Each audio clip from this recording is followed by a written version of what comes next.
বাংলাদেশের travel agency সেক্টরে যে নৈরাজ্য বিরাজ করছে, বিমানে যে নৈরাজ্য বিরাজ করছে, সেই ব্যাপারে দয়া করে অনুসন্ধান করুন। এমন কিছু করুন যেন গরিব মানুষগুলোর উপকার হয়, যারা এই গরিব মানুষগুলোকে চুষে খাচ্ছে, যারা এই গরিব মানুষকে সর্বশান্ত করছে, 30,000 টাকার টিকিট 1 লাখ টাকায় বিক্রি করছে। আমি শুধু বিমানের চেয়ারম্যান না, আমি ভোক্তা অধিকারের চেয়ারম্যান, আমি ইপিবি চেয়ারম্যান, এবং বিমানের বোর্ডে যে উপদেষ্টা হিসেবে শুধু আমি আছি তা না। বিমান 100% owned, 100% owned by the Ministry of Civil Aviation। এখানকার সেক্রেটারিও চেয়ারম্যান, সো তাহলে ওটাও কি কনফ্লিক্ট অফ ইন্টারেস্ট হয়? এখানে এনবিআর এর চেয়ারম্যান, এখানকার ডিরেক্টর, ওটাও কি কনফ্লিক্ট অফ ইন্টারেস্ট হয়?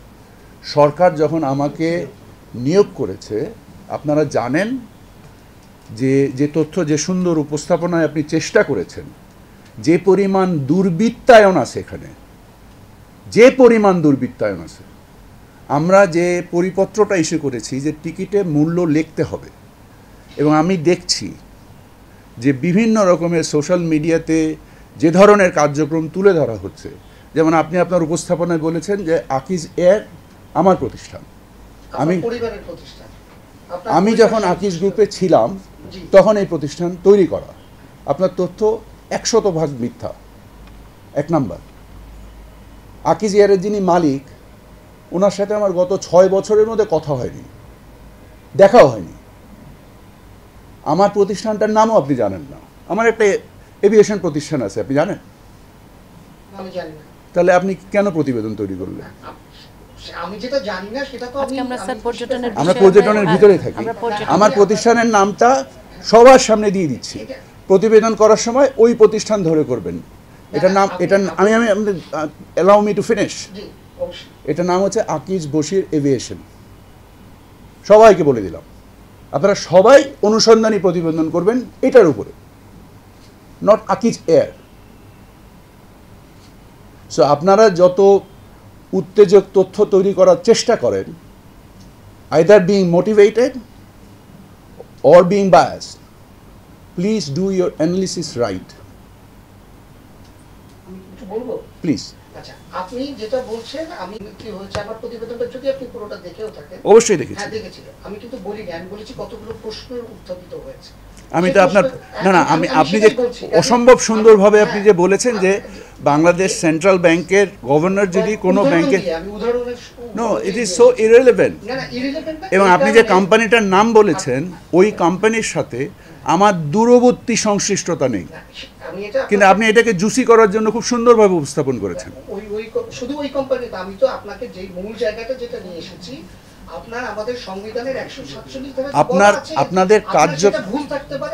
আপনার কার্যক্রম হচ্ছে সঠিক অনুসন্ধান করা। আপনি আমার নামে অনুসন্ধান করছেন, অথচ আমার প্রতিষ্ঠানের নামটাও জানেন না। স্যার আমি একটু বলি, স্যার আমি একটু বলছি। হ্যাঁ, আচ্ছা আমি বলছি, এই উত্তরটা আমি দিচ্ছি। আর একটু প্লিজ ডু। আমি আপনাদের যেটা অনুরোধ করি সব সময়, সেটা হচ্ছে আপনাদের অনুসন্ধানী সাংবাদিকতায় আমরা লাভবান হই, কিন্তু আপনাদের অনুসন্ধানী সাংবাদিকতা যখন ফরমাইশি হয়ে যায়, যখন ফরমাইশি হয়ে যায়, কারণ কি না, আমি তো গায়ে লাগার জন্যই বলছি আপনাদেরকে। কারণ আপনি যখন আকিজ বশির এভিয়েশন নিয়ে করবেন, দয়া করে এত বেশি করে করবেন। কনফ্লিক্ট অফ ইন্টারেস্ট তো সবই আছে। আমি একজন ব্যবসায়ী, আমি বাণিজ্য মন্ত্রণালয়ের দায়িত্বে আছি, আমি বাংলাদেশের সবচাইতে বড় পাট ব্যবসায়ী। আপনি যখন মন্ত্রী পদমর্যাদায় যাবেন, তখন আপনি কোনো লাভজনক প্রতিষ্ঠানে হতে পারবেন না। না, please listen to me carefully. আপনি বাণিজ্যের, যেহেতু আমি দায়িত্বে, আপনি বাণিজ্যের সাথে সংশ্লিষ্ট বাংলাদেশের যত ব্যবসায়ী আছে, একটু জিজ্ঞেস করে দেখেন তো যে তারা আমার সাথে কোনো কাজে কনফ্লিক্ট পেয়েছে কিনা, আমার স্বার্থ সংশ্লিষ্ট কোনো প্রতিষ্ঠান কোনোদিনও আমার দপ্তরে এসেছে কিনা। স্যার আমরা একটু বলবো, প্লিজ। আমি একটু বলি। আচ্ছা আচ্ছা, no, you should do responsible journalism. Please do responsible journalism. আমি আইনজ্ঞ না। আমি একটু আইনের কথা বলি। বাংলাদেশ বিমান আইন 2023 আছে। আমি সংবিধানের কথা বলছি। আমি আপনাকে একটা কথা বলছি। বাংলাদেশ বিমান আইন 2023 এর ধারা মতে আমাদের মাননীয় উপদেষ্টাকে বিমান বাংলাদেশ এয়ারলাইন্সের চেয়ারম্যান করা হয়েছে এবং এই চেয়ারম্যান মাননীয় প্রধান উপদেষ্টা অনুমোদন দিয়েছেন এবং আমাদের ওইখানে আমাদের অ্যাসোসিয়েশন অফ আর্টিকেলস আছে এবং বিমান আইন 2023 আছে। এই 23 অনুযায়ী কতজন সরকারি কর্মকর্তা থাকতে পারবে, কতজন বেসরকারি আসবে, সেটা একেবারেই প্রতিপালন করে এই আদেশ হয়েছে। আপনাদেরকে ধন্যবাদ। আর আপনার যদি পর্যটন বিষয়ে কথা বলেন প্লিজ। আই এম সরি, মানে আপনি কনফ্লিক্ট কি হতে পারে সেটা আপনাকে বলে দিই, আপনারা অনুসন্ধান করবেন। আমি বাংলাদেশের সর্ববৃহৎ পাট ব্যবসায়ী, জানেন আপনি? আচ্ছা, আমি ব্যক্তিগতভাবে আকিজ না, this is not Akij jute mill. আমার জুট মিলের সাথে আবার ওইটা ভুল করবেন না, আকিজ দেখবেন and then you think that this is mister Bashiruddin. No, there is no relationship with Akij Group and Mr. Boshiruddin. Mr. Boshiruddin have left Akij Group with dignity and with responsibility. আমি বাংলাদেশের সবচেয়ে বড় পাট ব্যবসায়ী, বাংলাদেশের সবচেয়ে বড় পাট ব্যবসায়ী ছিল Akij jute mill. I left, I built, and I am now the biggest jute mill in Bangladesh. আমি পাটেরও উপদেষ্টা। বাংলাদেশের যত জুট মিল আছে তাদেরকে যে প্রশ্ন করবেন যে তারা কনফ্লিক্ট দেখে কিনা, কনফ্লিক্ট তো সব জায়গায় আছে। It's your personal character, it's your dignity. If you have dignity then you do not have conflict. Please do that investigation. শুধু আপনাকে বলছি না, সকলকে বলছি, বলে দিচ্ছি সব কিছু, এরপরে অনুসন্ধান করবেন। Is it clear? Not the secretary, why not the chairman NBR, why not the military chief, why not those are conflict?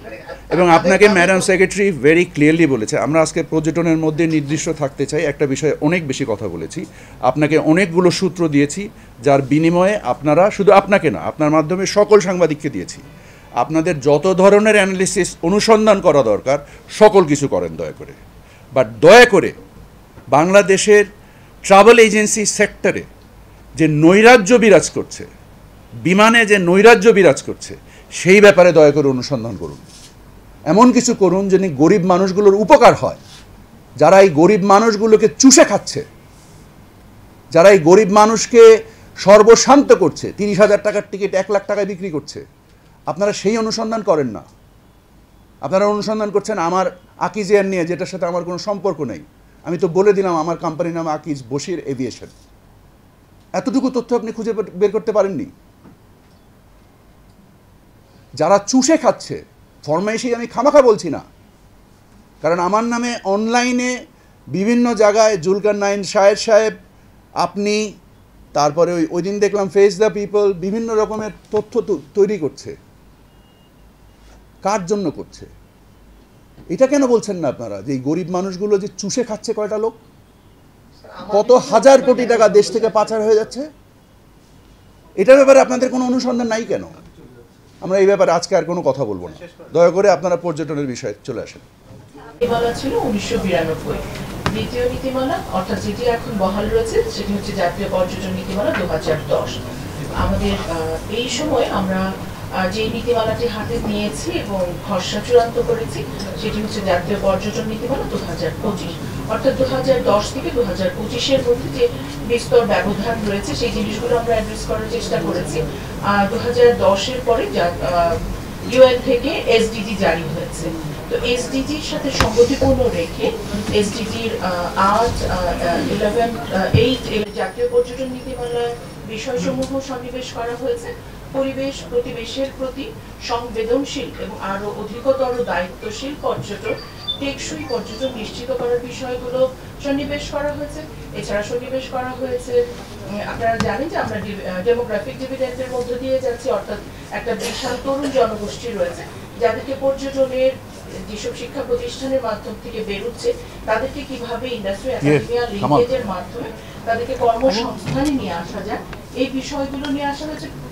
পর্যটনের ক্ষেত্রে আমরা ব্র্যান্ডিং কিভাবে করব এবং বিরূপ প্রতিক্রিয়া দূর করার জন্য কমিউনিটি ট্যুরিজম, রুরাল ট্যুরিজমকে কিভাবে আমরা আরো প্রসার করে স্থানীয় জনসাধারণকে ক্ষমতায়ন করে স্থানীয় যে পর্যটন আসলে পুরো দেশটাকে নিয়ে আমরা কিভাবে গল্প করব সেটাই আমাদের বিষয়।